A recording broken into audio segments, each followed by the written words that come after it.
Vamos a leer el Evangelio según San Mateo, en el capítulo 22, versículos 34 al 40.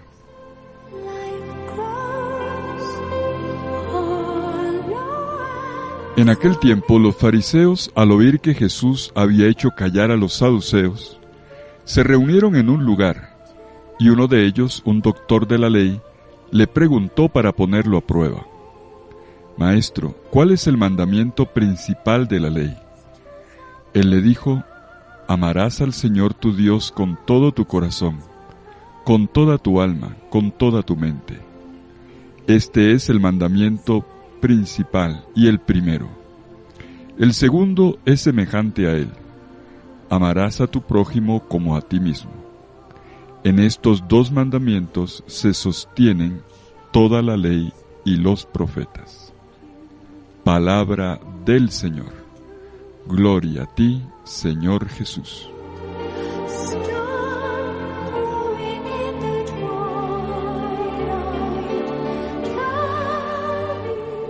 En el pasaje que leemos, nos encontramos con la tercera controversia de Jesús en Jerusalén, según la versión del Evangelio de Mateo. Esta vez son los fariseos quienes, habiendo descubierto que Jesús había cerrado la boca a los saduceos, vinieron para ponerlo a prueba. Intentan nuevamente atraparlo en un error, valiéndose de uno de sus expertos en la ley, en la Torá.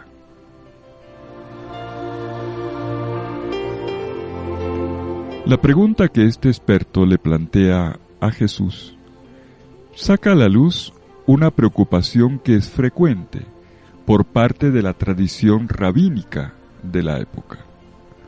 Si de hecho es verdad que las 10 palabras o los 10 mandamientos por excelencia que encontramos en Éxodo capítulo 20 versículo 1-17 o en Deuteronomio 5, 6, 21 eran preceptos ya conocidos por la tradición de Israel, también es verdad que el conjunto de los preceptos contenidos en el resto de la Biblia hebrea eran muchísimos. 613 eran según la tradición de los maestros. Y entre tantos mandamientos viene la pregunta: ¿qué es realmente lo más importante? ¿Había uno más importante que los demás? ¿Uno que pudiera servir de orientación para el creyente que quería hacer la voluntad de Dios?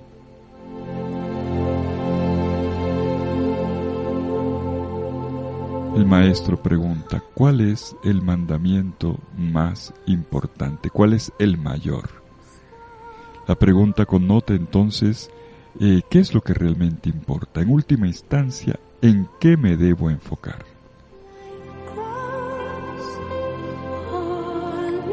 Y hay que decir que la respuesta todos la sabían. Según los rabinos de Israel, era el tercero de los 10 mandamientos, el que prescribe santificar el sábado, porque también Dios lo había practicado, como dice Génesis 2:2, y el séptimo día Dios descansó.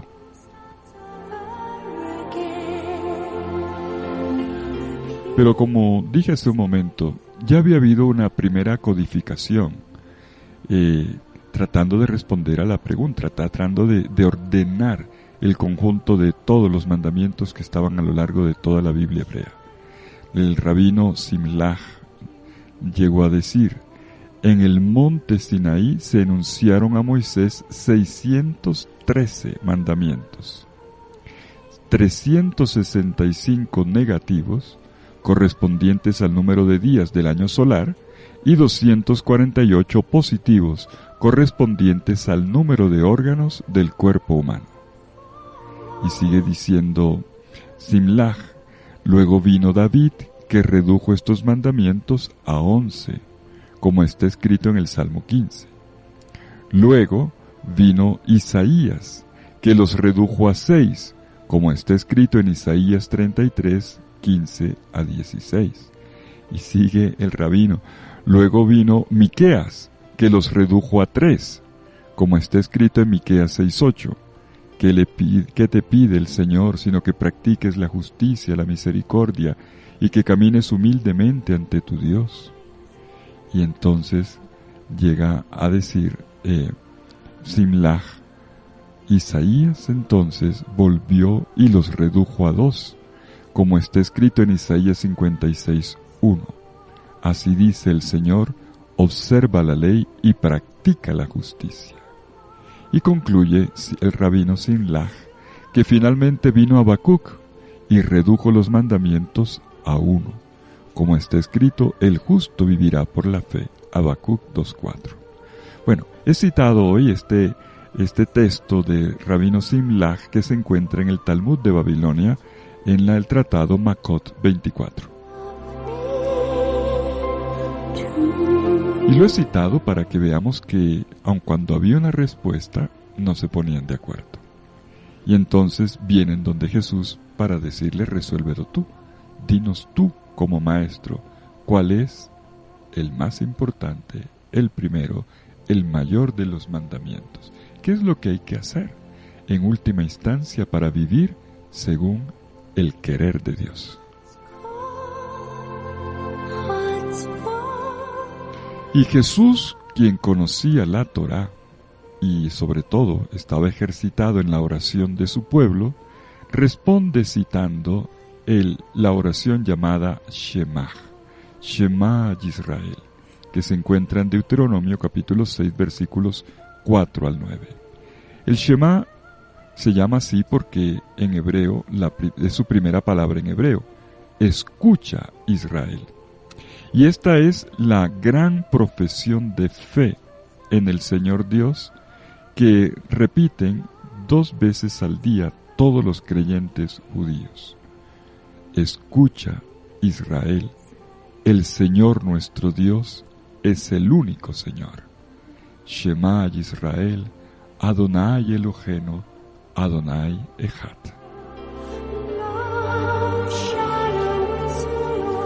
Y esta oración, que para la tradición hebrea es la oración por excelencia, proclama ante todo que Dios es uno y único, y que escucharlo, conocerlo gracias a la revelación, significa unirse de corazón a Él, amándolo con todo el corazón, con toda la vida, con toda la mente. La dinámica es clara, de la escucha a la fe, de la fe al conocimiento, del conocimiento al amor.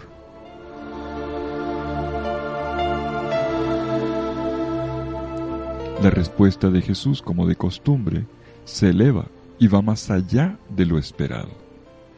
No ha citado ninguno de los 10 mandamientos. En cambio, ha preferido colocar en el corazón de su evangelio lo mismo que está en el corazón de la vida. El tú amarás, que es deseo, espera, profecía de felicidad para todo ser humano.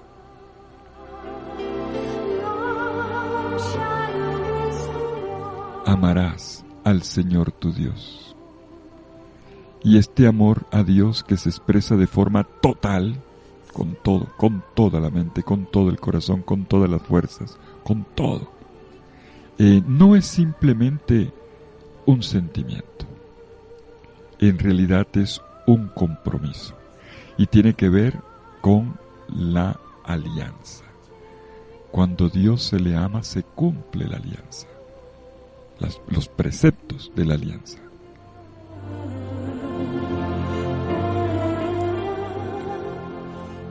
En diversos textos, sobre todo sálmicos, vemos cómo los creyentes le cantaban el amor a Dios. Por ejemplo, el Salmo 18 en los versículos 2 y 3. Te amo, Señor. Tú eres mi fuerza, mi roca, mi defensa, mi libertador, mi Dios, la roca en que me amparo, mi escudo, mi fortaleza, mi baluarte. O el Salmo 63 en el versículo 2.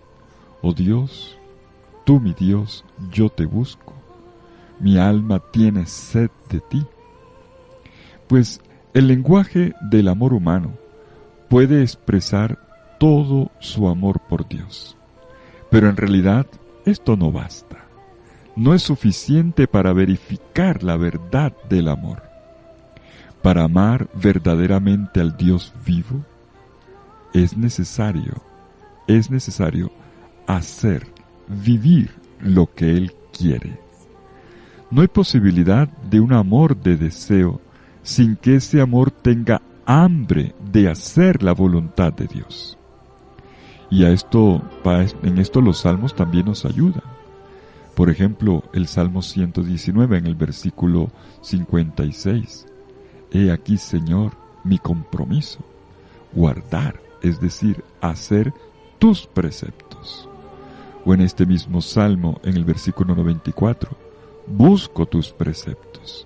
O en el versículo 159, tú sabes, Señor, que amo tus preceptos.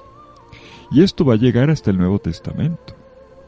Jesús va a decir en el Evangelio de Juan 14:23, si alguno me ama, cumplirá, practicará mi palabra. No es simplemente un afecto, yo te quiero mucho, no, practica el querer de tu Señor. En Juan 15:10, si ustedes guardan mis mandamientos, permanecerán en mi amor. Por lo tanto, amar a Dios sin límites, es decir, con todo el corazón, con toda la vida, con toda la mente, significa entrar en un conocimiento que también puede ser apasionado, penetrante, loco de amor, pero que debe vivirse siempre como escuchando y realizando su voluntad.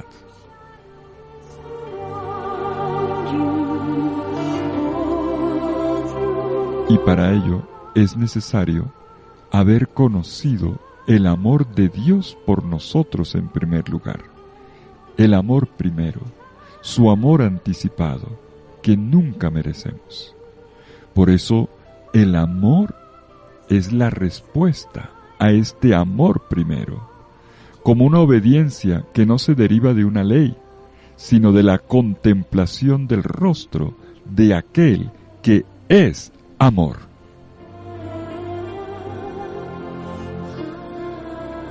Por eso, este amarás no es más que un movimiento interior que responde al amor primero.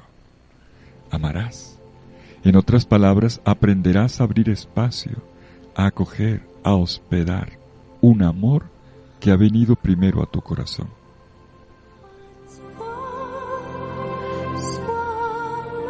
¿Y qué es el amor? Sino el ejercicio continuo del abrir espacio al otro, contrayéndose uno mismo. El Espíritu Santo acontece en nuestra vida cada vez que algo y diferente del otro aflora dentro de mí y genera una relación. Por eso la invitación a amar es abrir espacio por dentro. Proviene de la experiencia del Espíritu Santo. Allí está Dios.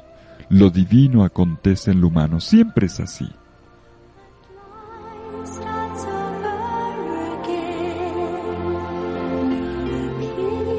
Y es curioso, Jesús se encontraba en el templo de Jerusalén, donde se hacían muchas reuniones para discutir la doctrina. Y allí, al experto en teología que le interpela, Jesús no le ha respondido la pregunta con definiciones, ni con dogmas, sino con gestos que nacen de un corazón que vibra. Amarás. En un contexto ambiguo lleno de competiciones, de envidias, de proyectos de muerte, Jesús se atreve a hablar de amor. No parece preocupado por las categorías del derecho, sino aquellas que distinguen la oración de todo hebreo. Shema, Shema Israel.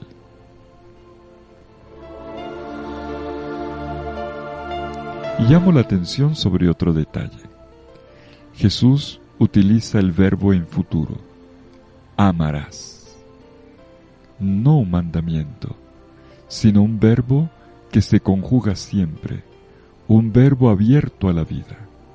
En futuro, porque es el verbo de la vida, y la vida es una búsqueda constante. La vida no es solo lo que tú tienes a tus espaldas. Al contrario, es lo que tienes al frente, lo que te desafía para que te inventes nuevos caminos en tus relaciones. Amarás, se dice en futuro, porque es una acción que no concluye nunca, un verbo que hay que conjugar siempre, porque la vida y los otros siempre están viniendo. Amar entonces no es un deber, sino una necesidad para vivir.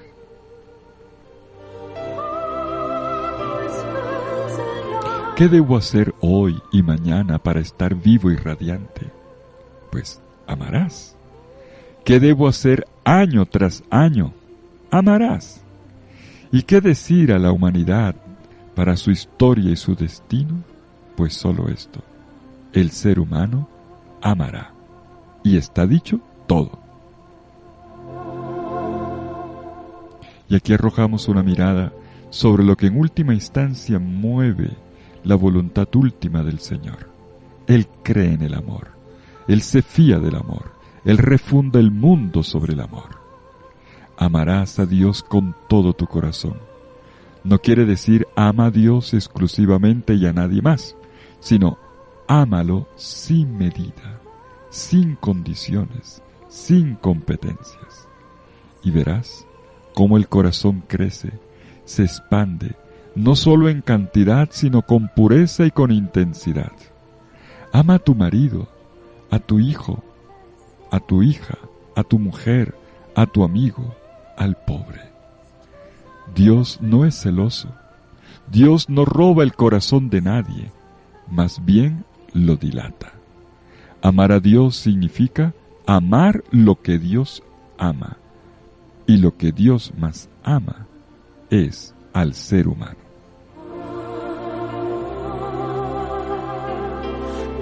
Y es un verbo que no acepta la ética del menor esfuerzo, como quien se limita a establecer vínculos y ya. No, es con toda la intensidad. Y por eso es con todo, solo a partir del precio de una totalidad, con todo tu corazón, con toda tu mente, con toda tu vida. Y fíjense que dice, ama con toda tu mente. El amor es inteligente. Si amas, entiendes más a las personas, vas más a fondo y llegas más lejos.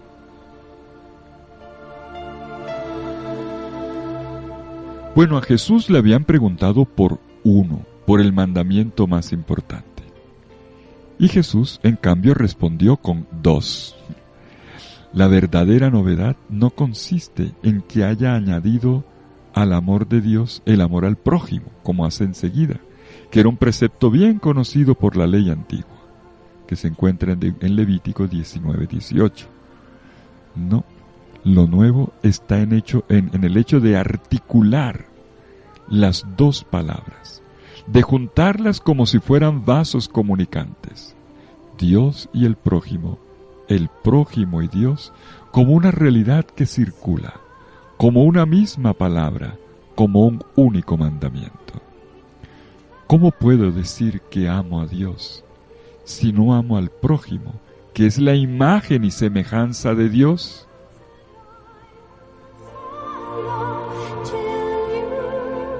Y Jesús lo dice claro: el segundo es semejante al primero. Amar al hombre es semejante al amar a Dios. El prójimo es semejante a Dios. El hermano tiene voz y rostro y corazón semejante al de Dios. Hay que escuchar su grito como si fuera palabra de Dios. Su rostro es como una página de la Biblia.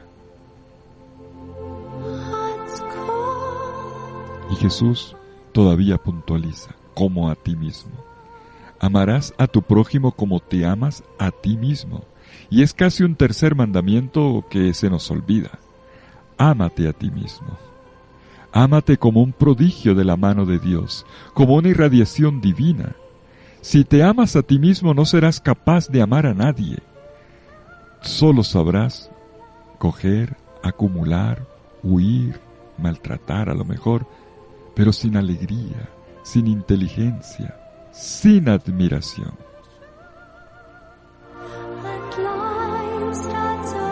Amarás a tu prójimo como te amas a ti mismo.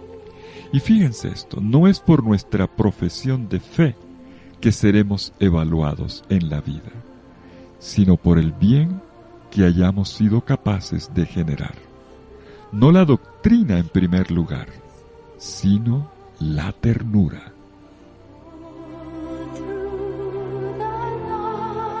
Discípulo de Jesús es todo aquel que es capaz de este amor.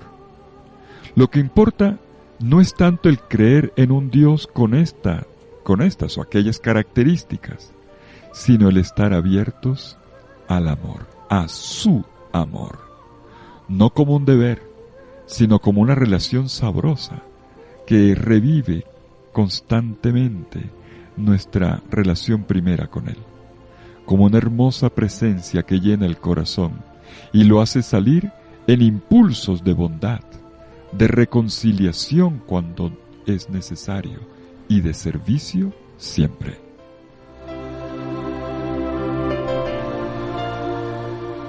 Y llegados a este punto vemos como el Evangelio de Mateo, y él y solo él, relata las palabras siguientes de Jesús. Esto solo está en Mateo, en el Evangelio de hoy.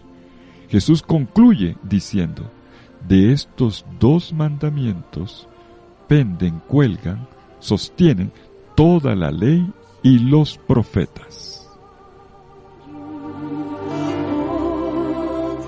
En el Evangelio de Marcos termina diciendo: no hay otro mandamiento mayor que estos. En cambio, en Mateo es mucho más fuerte. De estos 2 mandamientos dependen toda la ley y los profetas. Y así, según Mateo, estos 2 mandamientos leídos juntos se convierten en una recapitulación de la Biblia entera. Mientras que el primer mandamiento, el del amor a Dios, por sí solo no es suficiente para sintetizarlo, el segundo no es posible sin el primero. Desafortunadamente, fácilmente contrastamos los 2 mandamientos o los ponemos en competición. Pero hay de aquellos que hacen distinciones falsas, engañosas. Los seres humanos tenemos una sola forma de amar de verdad, y el amor al prójimo es el criterio para verificar la verdad de nuestro amor a Dios. Bueno, este es el Evangelio que nos acompaña. El Señor nos habla hoy de amor, y en futuro amarás. El verbo incompleto, el verbo que siempre está pidiendo acción, que siempre está pidiendo compromiso, el verbo en futuro que será nuestro futuro siempre. Este Evangelio debe resonar en nuestros oídos hoy, no como un texto que ya no sabemos de memoria y que hemos repetido no sé cuántas veces, sino como uno que debe ser la ocasión para examinar hoy, en este momento, nuestra capacidad de amar a Dios y al prójimo. Amarás. En esta expresión radica toda nuestra vocación, todo lo que poseemos y lo que debemos intentar vivir día tras día. Amarás. Por eso San Agustín, el gran Agustín, se permite comentar este Evangelio diciendo: el amor de Dios es el primero en el orden de los preceptos.